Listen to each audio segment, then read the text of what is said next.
Muy bienvenidos, bienvenidas, amables oyentes. Es un placer estar con ustedes nuevamente, especialmente en el momento en que hacemos un resumen de la conversación que hemos tenido durante esta semana. Con ustedes el pastor Juan Millanao. Bienvenido, pastor. Muchas gracias. Y quien les habla, Raúl Medina. Hemos estado conversando durante esta semana un tema maravilloso. Es un tema que Pablo está aterrizando con su carta, está haciendo énfasis en algunas ideas muy claves para esta gente de Hebreos que está sufriendo por ser fiel a Dios. Esa es la idea. Y le dice que Jesús es el autor y consumador de la fe. Eso hemos conversado durante esta semana. ¿Y qué te viene a la mente cuando yo digo que es el autor y consumador? Bueno, que el Señor inició, prosiguió y concluyó con un proceso. Y eso ilumina nuestra propia carrera cristiana, porque los cristianos no son corredores de 100 metros planos, ni 200 ni 400. La nuestra realmente es una maratón, ¿ya? Es una carrera de resistencia, de no desanimar, de no desmayar, porque este es el cuadro de fondo que Pablo está atacando o está ministrando, digamos, con esta carta. Los hermanos hebreos están desmayando, están desanimados por una serie de circunstancias. Pablo los llama a mirar a Jesús, como dice, puesto los ojos en Jesús. Mira, es muy propio que uno se desanima si uno se mira a sí mismo. Dice, no me encuentro ninguna posibilidad, no creo que tenga las condiciones. O como Moisés, no sé hablar, ¿no es cierto? Bueno, hay una serie de cosas que nos hacen tomar asiento en vez de correr la carrera, ¿ya? Por eso que aquí, digamos, puesto los ojos en Jesús, el autor y consumador de la fe, lo mismo que tuvo que hacer Moisés, fijar los ojos en el Señor, ¿no es cierto? Es decir, un acto deliberado de ignorar las circunstancias presentes y fijarnos en un punto que está más allá de nuestra capacidad de observación, ¿ya? Pero es un acto intencional. Darle la importancia que tienen nomás las circunstancias actuales, que siempre serán anómalas, desanimantes, serán a veces de agravio profundo, etc. Para mirar puestos los ojos en Jesús, nos vamos a dar cuenta qué pensar y qué hacer cuando miramos al Señor. Mira, ese concepto que tú mencionas de puesto los ojos en Jesús me hizo pensar en la maratón, justamente cómo se realiza, algo de 42 kilómetros que hay que correr. Sí. Pero fíjate que se les indica por dónde deben ir, para que cumplan los 42 kilómetros, porque alguien pueda cortar camino, qué sé yo, y de hecho he conocido casos en los cuales alguno se equivocó, no sé si se equivocó, fue por otro lugar y fue descalificado. Ahora, en esto que tú dices de maratón o de la Ironman, que son tres disciplinas. Es bicicleta, natación y trote o carrera. Lo más importante, fíjate, en el Ironman no es ganar, es participar, es salir y llegar. No importa que llegaste a las 11, 12 de la noche. Por ejemplo, mi esposa me contaba, participó ella como, digamos, oyente y testigo de un Ironman. La verdad que estaba la hija participando. Y esa participación empezó a las 8 de la mañana. Y mi hija llegó en la noche. Y mi señora esperando, ¿me entiendes? Lo que hace una madre. Pero el asunto... Llegó. Pero claro, ella tiene todo su certificado de haber participado en el Ironman, ¿no? Y como te digo, es una carrera larga, la gracia es terminarla. Otros, claro, los más jóvenes y aptos y atléticos y todo lo demás, van por la medalla de oro o lo que sea. Pero mucho, la mayor parte de la gente, los miles que participan, es por eso, por participar y llegar. Y me parece que la vida cristiana es igual. Participa y llega. Llegaron, Señor. Llega en 4 pies, llega asistido, llega sostenido por los brazos poderosos de Cristo, como llegue, pero llegue, ¿cierto? Ese es el asunto. Fíjate que en Hebreos capítulo 10 verso 35 ya comienza a hablarnos acerca de que el justo vivirá por fe. Y de hecho los relatos que nosotros hemos comentado son efectivamente así, fe solamente. Dice, no perdáis pues vuestra confianza que tiene gran galardón. Está introduciendo el tema del capítulo 11, Pablo aquí.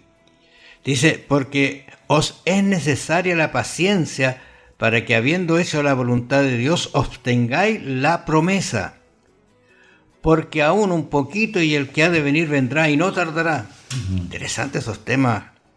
Mas el justo vivirá por fe y si retrocediere no agradará a mi alma. Pero nosotros no somos de los que retroceden. ¿Qué confianza tenía Pablo? Para perdición, sino a los que tienen fe para preservación del alma. Qué lindo texto, ¿eh? Sí.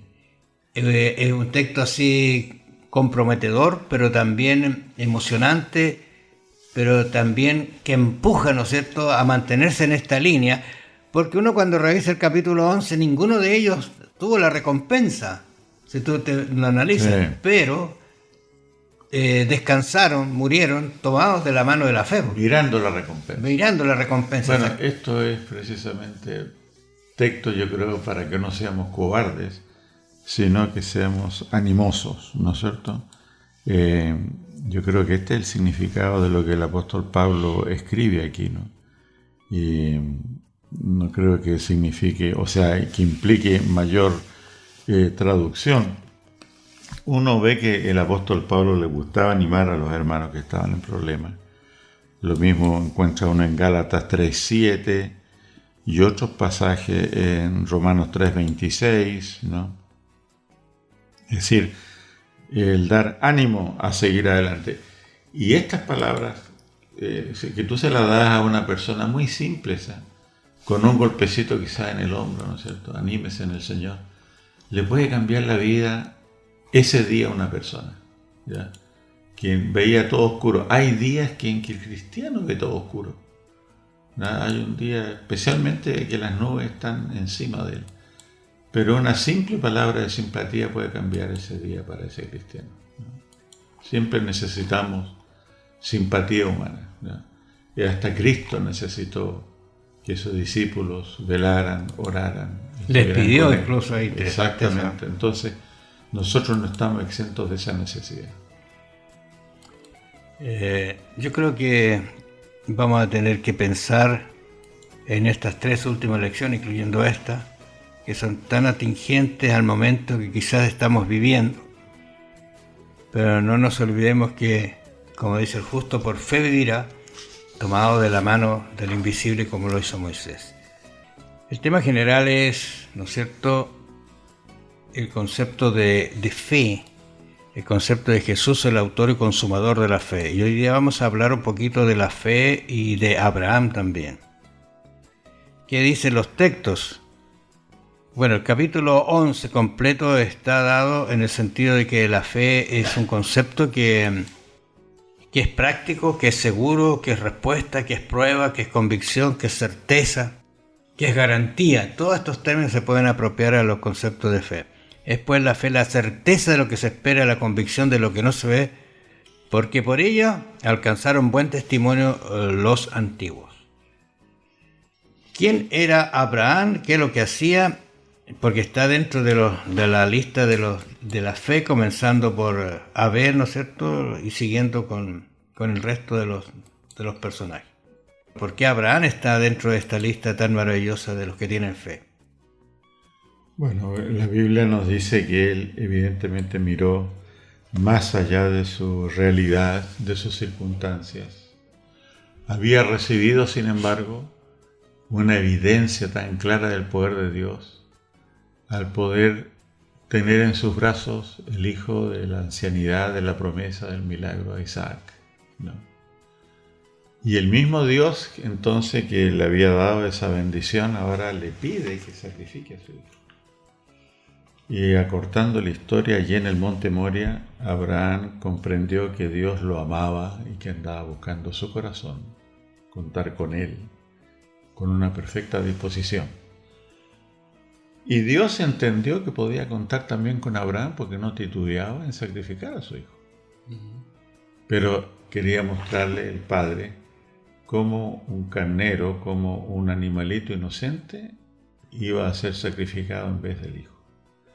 Así que, digamos, cuando hablamos de Abraham, siempre hemos hablado que era un hombre de fe. Pero para nosotros en la actualidad, la fe es la virtud que nos hace sentir el calor del hogar mientras estamos partiendo la leña. Raúl, ¿tú ya compraste leña? Sí. Ya.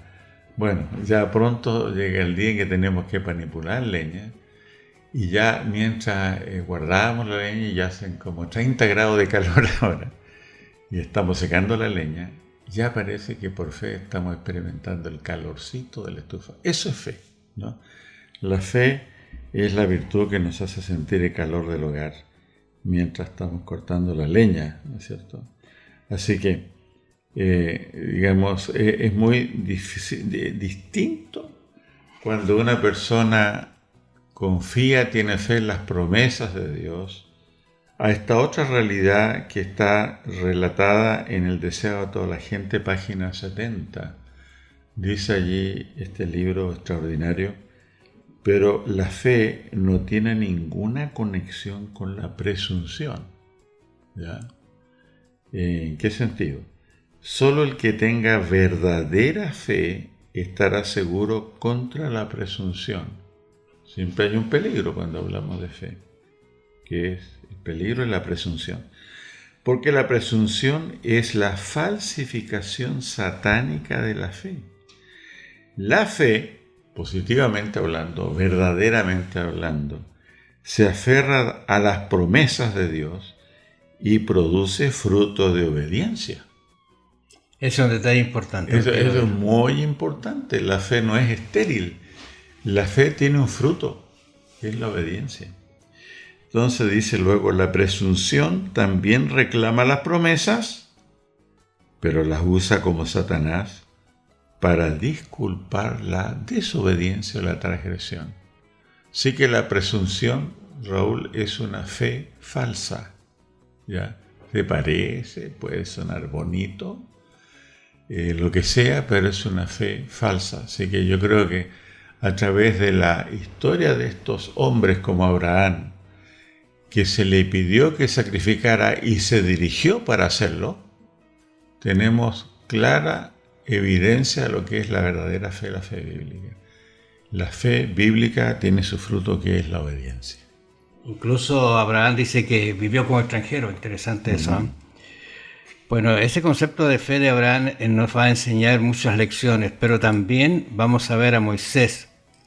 Moisés, el personaje que nos relata la Escritura, dice que él vivió el capítulo 11 y los versículos 24, 23, dice que Moisés cuando nació fue escondido. Ya hay un concepto aquí de protección de Dios por 3 meses. Y no temieron el decreto del rey. Va más allá de algunos conceptos humanos. Por la fe, hecho grande, rehusó llamarse hijo de la hija de Faraón, escogiendo antes ser maltratado con el pueblo de Dios que gozar de los deleites temporales del pecado. Yo no sé, la vida de Moisés es una vida que tiene 3 etapas, ¿no es cierto? 40 años en Egipto, 40 años en el desierto, que fue la escuela que lo forjó, para luego ser 40 años dirigir al pueblo de Israel. Y todo eso por fe. Pero no recibió la promesa.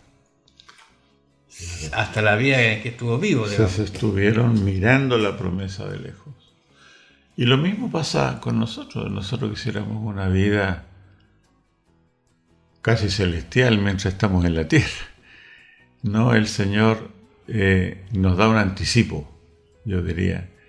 Nos hace gustar las gotitas de la eternidad, pero en su tiempo, ¿no es cierto?, esto mortal se convertirá en inmortal. Este cuerpo lleno de achaques y enfermedades, estas separaciones que nos hacen sufrir, terminarán, ¿ya? Pero lo importante ahora es el mensaje que el Señor tiene. Aquí yo estaba leyendo en Mateo 16. Sino id antes a las ovejas perdidas de la casa de Israel. No está hablando de los paganos. El Señor le dice, vayamos primero ante los hijos de Dios que necesitan. Y Pablo con hebreos va hasta los hebreos para animarlos. A que no sean cobardes, que no desmayen, que sigan adelante. Y el Señor, sabiendo nuestras necesidades, le dice también a sus discípulos, vayan, ¿no es cierto?, a las ovejas perdidas de Israel. Es decir, no, lo nuestro, digamos, Raúl, no son meros actos malos que cometemos, ¿no? Si yo soy una oveja perdida en Israel o de Israel, es algo mucho más que actos malos. Es que la enfermedad está en la misma raíz y los frutos ya vienen comidos por gusanos. Yo tengo un durazno conservero en casa, están madurando ya, pero hemos tenido que sacar algunos porque ya vienen con gomosis, ya vienen no con el gusano, sino con el hongo que se mete dentro. ¿Ya? Entonces allí está el asunto, si no es meramente exterioridad, como que hay que cambiar meramente mi personalidad, lo que otros ven de mí, sino que realmente hay que atacar el problema a la raíz, como estamos diciendo aquí, ¿no? Cuando la raíz está sana, los frutos van a venir consecuentemente sanos, ¿no? Por eso que el Señor está haciendo esta provisión, para que confiemos internamente en las promesas de Dios, de corazón, ¿no es cierto? Como lo hizo Abraham, Mabel, Moisés y todo esto. Esta galería de fe que está aquí en Hebreos 11. Vamos a conversar del tema general que estamos hablando, es Jesús, el autor y consumador de la fe, que lo vamos a conversar ahora. Lo que pasó con una mujer, por fe Rahab y el resto, ¿no es cierto? Por fe alcanzaron buen testimonio, pero en vida no tuvieron el galardón, pero sí murieron tomados de la mano de la fe. En el caso de Rahab, el caso muy especial en la Biblia, Rahab era una mujer de mala reputación, pero dice que Rahab, versículo 11:31, dice, por la fe Rahab, la ramera, no pereció juntamente con los desobedientes, habiendo recibido a los espías en paz. Ir por un camino peligroso, ¿eh? Sí. Desobediencia civil, digamos así. Pero desde el punto de vista espiritual, esta mujer oyó, creyó y obedeció. Exactamente. ¿Ya?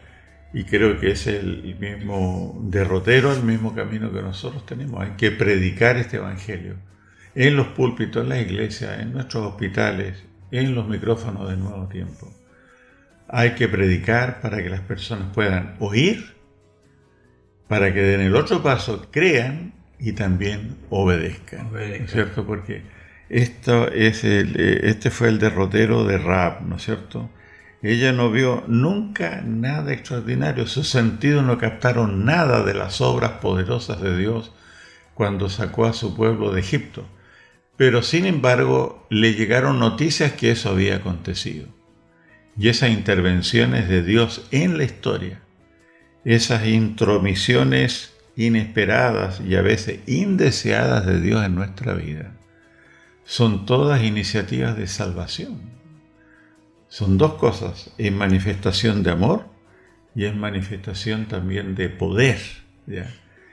Y ella confió en estas dos cosas juntas, el amor y el poder de Dios, y echó su suerte con ese Dios y con los representantes de ese Dios, que eran esos espías, ¿no es cierto?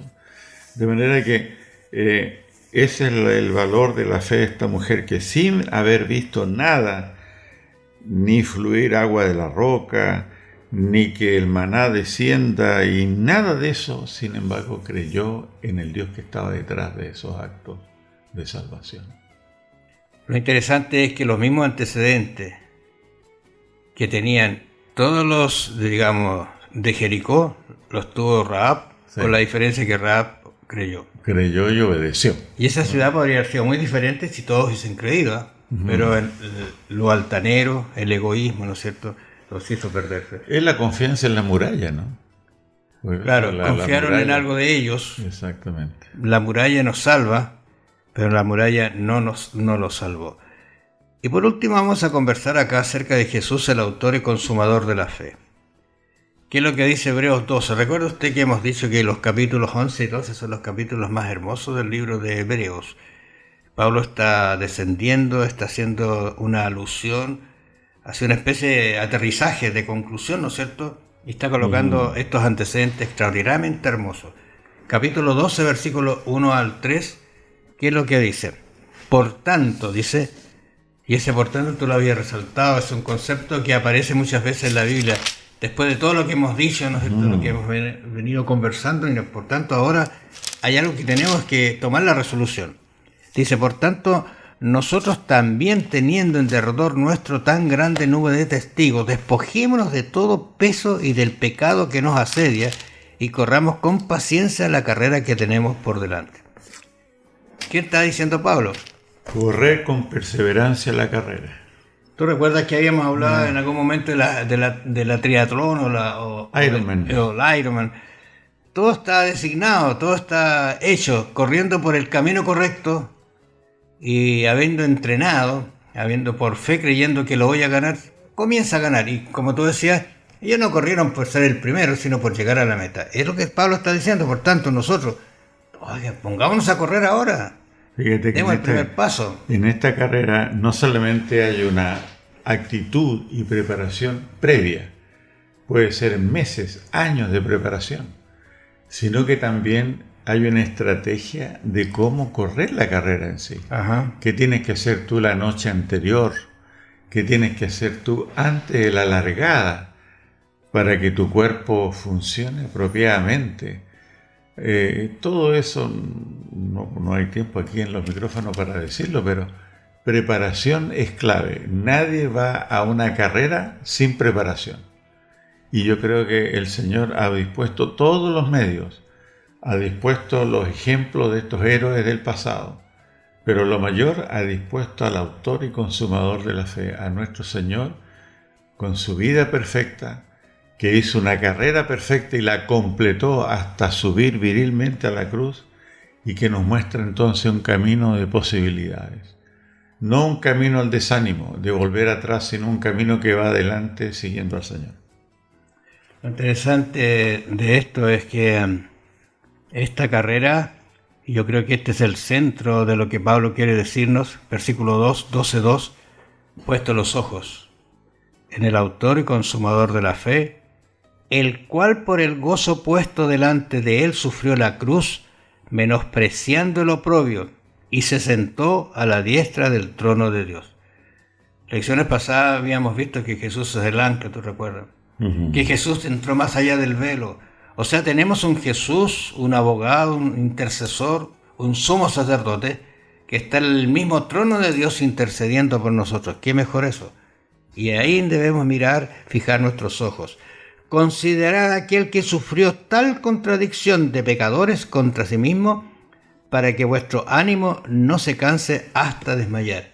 O sea, corran, no importando lo que pase, lo que tengan los obstáculos, pero lleguen a la meta. Eso es lo que dice Pablo. Y lleguen como sea, arrastrados, como tú decías, quizás apoyados, no sé. He visto algunos que llegan casi cojeando, pero llegaron a la meta. Sí, ¿Te fijas?